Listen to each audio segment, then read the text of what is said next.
Public Health Faculty Sriwijaya University present vitamin from Biokim Class A Moles.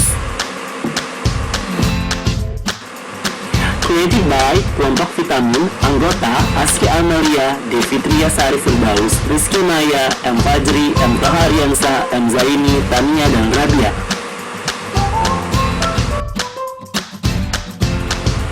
Hai, hari ini kita akan belajar tentang vitamin. Vitamin adalah senyawa organik yang termasuk bahan makanan yang esensial yang diperlukan oleh tubuh.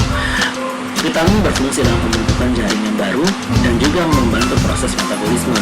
Defisiensi vitamin atau kekurangan vitamin disebut avitaminosis, sedangkan kelebihan vitamin disebut hipervitaminosis. Vitamin terbagi dua, vitamin larut lemak dan larut air. Vitamin larut lemak terdiri dari vitamin A, D, E, dan K. Penyerapannya harus membutuhkan lemak atau makanan dalam empedu. Penyimpanan disimpan di hati. Vitamin larut air terdiri dari B kompleks dan C, disimpan dalam jumlah sedikit dan umumnya dikeluarkan dari urin. Nah, selanjutnya kita akan membahas lebih lanjut tentang vitamin larut lemak. Vitamin A atau retinol terdapat dalam zat hewani seperti susu dan produknya, kuning telur, hati, dan kadar tinggi terdapat dalam minyak ikan. Nah, indikasi dari vitamin A adalah buta senja disebabkan defisiensi vitamin A.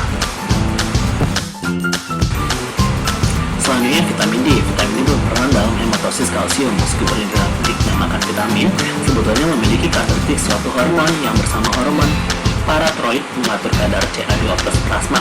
Indikasinya adalah vitamin D apabila defisiensi menyebabkan rakitis. Vitamin E. Sumber vitamin E banyak tersedia dalam minyak yang dihasilkan oleh biji-bijian seperti minyak kacang, minyak kulit gandum, minyak jagung, dan minyak biji bunga matahari. Avitaminasis vitamin E adalah gangguan sistem reproduksi dan fertilitas, menurunnya fungsi sel darah merah, dan gangguan penglihatan seperti katarak. Vitamin K. Vitamin K bersumber di konsentrasi tinggi temukan pada makanan seperti susu kedelai, teh hijau, susu sapi, serta daging sapi dan hati sapi, sayur-sayuran berwarna hijau, dan sejenis kubis. Indikasinya adalah pencegahan dan pengobatan skorbut dan mengatasi metahemoglobinemia idiopati. Selanjutnya adalah vitamin larut air. Vitamin B1 atau tiamin bersumber terutama pada kulit luar gandum dan juga dalam daging babi, organ seperti otak, ginjal, dan hati. Indikasi adalah pencegahan defisiensi tiamin dan untuk pengobatan berbagai nutrisis disebabkan oleh defisiensi tiamin, pengobatan jantung, dan gangguan salur cerna. Selanjutnya adalah B2 atau riboflavin. Sumber dapat ditemukan dalam daging, hati, ragi, telur, dan berbagai sayuran. Indikasi adalah pencegahan terapi defisiensi vitamin B2 ataupun B kompleks lainnya untuk pemeliharaan kesehatan kulit seperti bibir, mata, otot, dan juga tulang. Vitamin B3 atau niacin seperti dalam tambal, sumbernya adalah kacang tanah lokal, teri nasi kering, sardin, ikan kembung, ikan bandeng, ikan selar segar, dan lain-lain.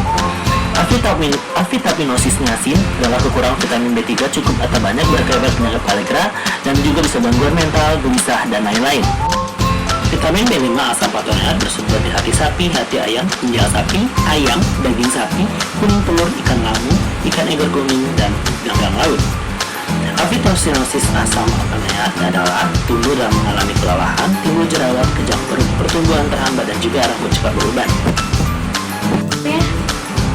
Vitamin B6 atau perodoksin bersumber dari sapi, hati ayam, jantung sapi, jantung ayam, ginjal, ikan tuna, dan kuning telur.